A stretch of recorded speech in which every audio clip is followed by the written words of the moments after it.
Owner-operators, I have a bone to pick with y'all.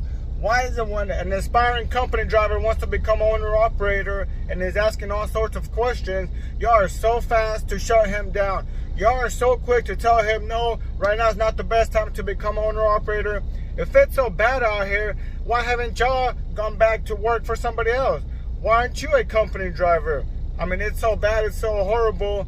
You know, you can't survive. The market conditions suck, but yet you're still an owner-operator. What's the deal with that? We need to do better as owner-operators and teach the younger guys the ropes, the newer guys, because more than likely they are going to fail, but they have to learn somehow, and we have to be there to try to teach them everything that we can. That way, so we can try to set them up for success. Oh, we're gonna get into it today.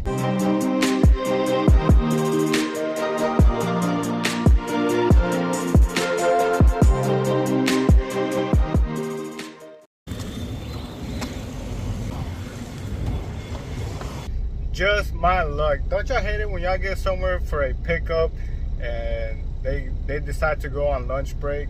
Not only that, the guy I was talking to, he said after their lunch break they're gonna have a safety meeting. So probably lunch break, what, 30, 45 minutes, meeting another 30, 45 minutes. I hate when that happens. I'm currently headed to Toole, Utah. I believe that's how you pronounce it. T-O-O-E-L-E, Toole, Utah.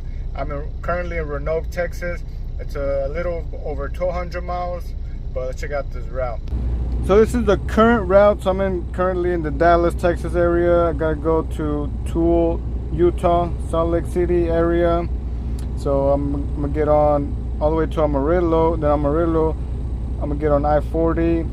This wants me to go through Albuquerque, take these back roads, mountain areas, but I usually like to go all the way down to Gallup, New Mexico, and then cut up north from there instead of having to go through this little part. It does add, I forgot how much, maybe 20 miles extra going this way, but it's all right. And then I'm gonna take this road. I was just here last week and go through some mountains. This is US 6 through some mountain areas right here, and then be there at Salt Lake City on Thursday morning. Today's Tuesday. This is how you spell that city. Toole, something like that. It just got loaded. I was here less than 2 hours, so you know my limit when I started getting antsy or start getting irritated is when I go past 2 hours. But it's about an hour and a half, so it wasn't too bad. But it's time to get the show on the road. Let's go. What I'm currently hauling is air conditioners from Samsung. Super light load, like 12,000 pounds, which I'm pretty grateful because I will be having to go through some mountains in Utah.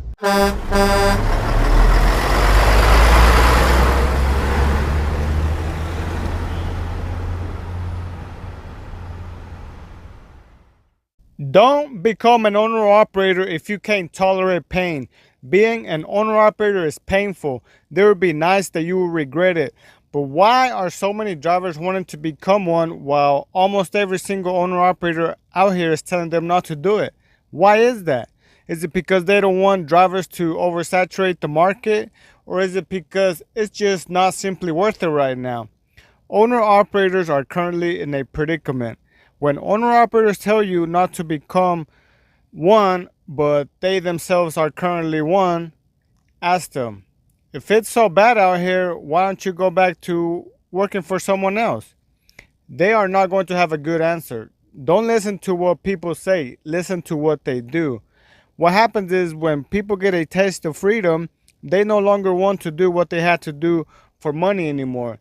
The power dynamic shifts from the company to the driver when the driver finally decides to become an owner-operator.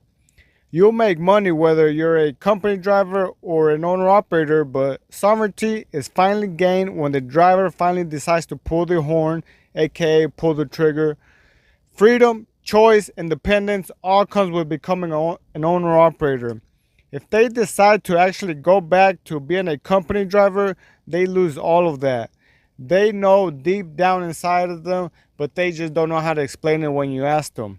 Why don't you just go back to being a company driver if it's so bad out here? It is painful, but I'm telling you, it is well worth it being an owner operator.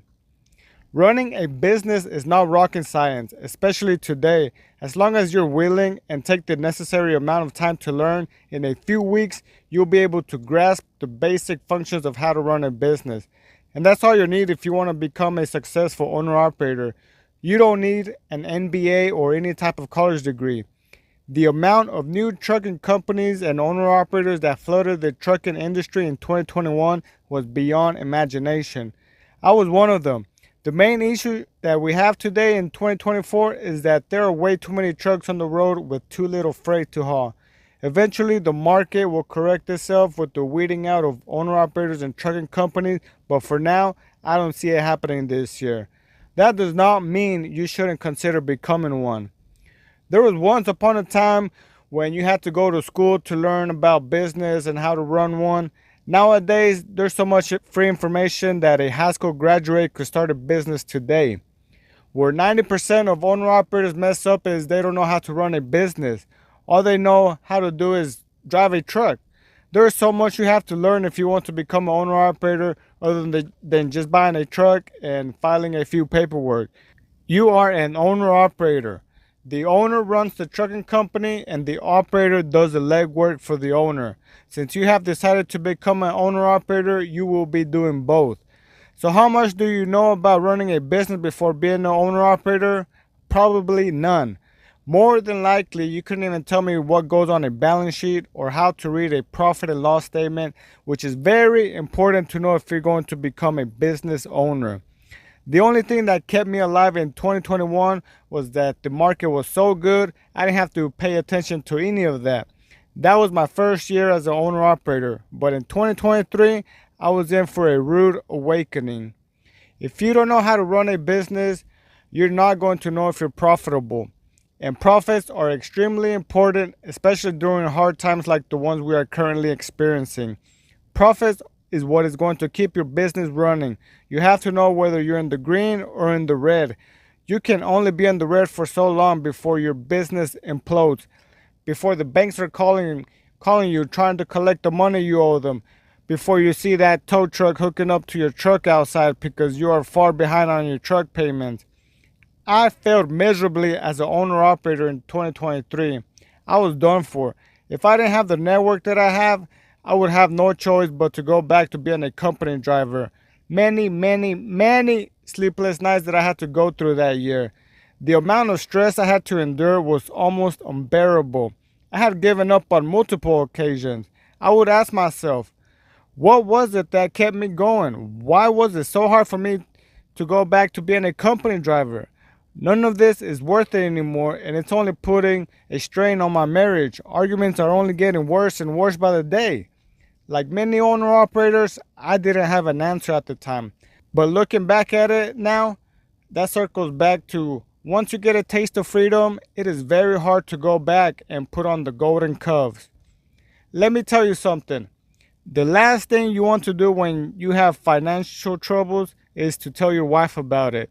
All that financial stress you're going to have to undergo is only going to get passed on to your wife, and women, especially housewives, will not be able to tolerate stress as much as you can.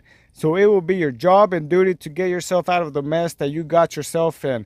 Because I can almost guarantee it, your wife didn't have anything to do with you wanting to become an owner operator. But that is a topic for another day. I'm saying all that to say it is very hard to go back once you get a taste of freedom. I know many owner operators are going to disagree with me, but the best thing you can do for yourselves if you plan on becoming an owner operator is to buy a truck and lease it onto a carrier or do a lease purchase from a company. The amount of lessons you are going to learn while running under someone else's numbers can save you a lot of heartache, a headache in the future. I'm not saying you should stay there forever if you don't want to, but 1 or 2 years being under them can greatly benefit you in the long haul. You have to learn the business and know what type of risks are involved. When you're a company driver, you carry no risk on the overhead side. You drive and get paid on the agreed amount and time. The only risk company drivers have is when they are driving on the road. Anything can go wrong in a matter of seconds, and that goes for anybody that's behind the wheel. What nobody talks about when becoming an owner operator, what nobody is going to tell you is that there is risk. Trucking is a high risk industry. Just like in any industry, there are scammers everywhere. Not only that, it's also so hard trying to get a bank loan in the trucking world because the banks know the risks that are involved, especially with the new owner operators that has no experience whatsoever in business. Even if you manage to get a loan, even if your credit score is on point, you are still going to get a high interest rate from them. Why? Because all they have to do is a little bit of market research and see that trucking is not the best place for them to put their money in. And it is their money. They know the numbers on how many owner operators have defaulted on their loans. Most big banks have dealt with trucking companies going upside down. They know once you decide to call it quits, they are now the ones responsible for the equipment that you have decided to purchase. They are smart in how they structure their payments on the loan they have given you. When it's time to pay the loan back, you better believe you're going to be paying off the interest first before you start paying on the principal balance. Becoming an owner operator will mean you will need to have money, you could lose money, and or you could also owe money. Some company drivers are scared of that, terrified of failing, not built for the stress. They would rather give up their freedom for security, kind of like what the US as a whole is trying to do right now. They want to replace the citizens' freedom with security and tell them that it's for their own safety. Nonetheless, credit to the US, they have created a safety net for the business owners called bankruptcy. Bankruptcy helps those people who can no longer pay their debts get a fresh start by liquidating assets to pay their debts or by creating a repayment plan. If it all fails, you can just close down the business, transfer it, or sell it to someone. People and companies are always buying trucking businesses. There are always mergers with mega carriers. That's because a company could no longer afford to pay their expenses and decided to sell their business. And it's no different with owner operators. If you're an owner operator and the business is in good standing for the most part, there will always be someone that will want to buy it from you. It has been like that for a very long time. The reason someone will want to buy the business identity from a single member owner operator, it is because of the age history. And that's something brokers look for when you call them to book a load. The best time to become an owner operator is when you're young and don't have much going on for yourself. I don't understand why you wouldn't want to start a business and start working for yourself. To try to become self-employed and no longer have to adhere to certain rules that company drivers have to follow, to learn the industry and potentially one day have your own fleet. I know what a big goal that sounds like, but if you don't dream, chances are zero that it'll become a reality. From the little company that has 5 trucks to the mega carriers with thousands of trucks in their fleet, they all started at the bottom, just like you and I. If you hold a CDL, sorry to tell you, you will be part of the trucking industry one way or another. Whether you finally decide to stop driving and give dispatching a shot, or you decide to open up your own brokerage, or even decide to buy 5 trailers to rent them out, the opportunities are limitless in the trucking industry.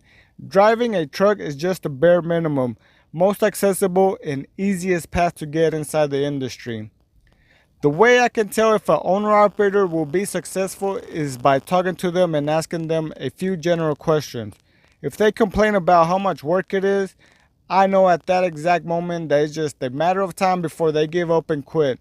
The spark that they once had is all gone. That twinkle that they had in their eyes has vanished. They no longer want to keep working on the business.